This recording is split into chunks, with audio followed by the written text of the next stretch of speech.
চাঁদপুর একটা জেলা আছে বাংলাদেশে, জানছেন কোনদিন কেউ? জেলাটার নাম কি? চাঁদপুরের পার্শ্বে আর এক জেলা নোয়াখালী আছে না নাই? এতটুকুই জানেন। এবার ভেতরের কিছু একটা কথা আমি বলছি। চাঁদপুর জেলার একটা থানা আছে কচুয়া। ওই কচুয়া থানার একটা গ্রাম আছে উজানি। ওই গ্রামে জগৎ বিখ্যাত একজন ওলিয়ে কামেল, কোরআন ও হাদিসের বড় একজন আলেম আছেন, কারি ইব্রাহিম রহমতুল্লাহ আলাইহি। তিনি ভারতের রশিদ আহমদ গঙ্গুহি রহমতুল্লাহ আলাইহির ইজাজত প্রাপ্ত শাগির্দ।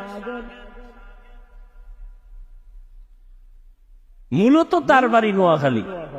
বাবায় ছিল টাকার পাহাড়। ইব্রাহিম টাকা ফেলে চলে গেলেন দেওবন্দে। ভালো এলেম অর্জন করে মাওলানা হলেন, আলেম হলেন। এরপরে কোরআন 7 লাইনে পড়া যায়, 7 সিস্টেমে কোরআন পড়া যায়। এটাকে বলে কিরাআতে সাবা। এই 7 লাহানে কোরআন পড়তে পারেন, সব শিখলেন। শিখার পরে মক্কায় গেলেন। বাইতুল্লাহর পার্শ্বে কোন এক মসজিদে নামাজে ইমামতিতে দিল। তেলাওয়াত শুনে মক্কার মানুষ সব পাগল হয়ে বলল, আমাদের মসজিদে আপনি থাকেন।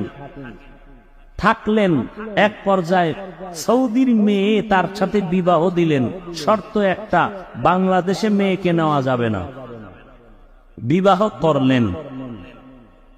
দীর্ঘদিন সেখানে থাকার পরে রশিদ আহমদ গঙ্গুহি কে বাংলাদেশ, ভারত, পাকিস্তানের সমস্ত শুধু হক্কানি না অন্ধ আলেমরাও চিনে রশিদ আহমদ কত বড় আলেম, বন্ধরাও জানে। সেই রশিদ আহমদ গঙ্গুহি তিনি চিঠি লেখলেন, ইব্রাহিম দেশে গিয়া কালেমার খেদমত করো। চিঠি পেয়ে চিন্তায় পড়ে গেলেন, বউ তো নেওয়া যাবে না। পরামর্শ করলেন, বিবি তোমার মতামত কি? গার্ডিয়ান তো দিবে না শর্তে বিয়া। বিবি বলে, আমি যাব। এক পর্যায়ে চলে গেলেন। গিয়া এবার দিনের খেদমতের জন্য নোয়াখালীর জেলা বাদ দিয়া চাঁদপুর জেলার কচুয়া, যেখানে উজানি হিন্দুদের মালিকানার বিশাল বড় জঙ্গল খরিদ করলেন। জঙ্গল সাফ করতে গিয়ে দেখলেন একটা পুরানো গম্বুজ দেখা যায়। গম্বুজের ভেতরে একটা বাঘ তার বাচ্চাকে দুগ্ধ পান করায়। গম্বুজটা আজও আছে। উজানি গেলে যদি যান কেউ দেখবেন, উজানির বিশাল বড় মসজিদ।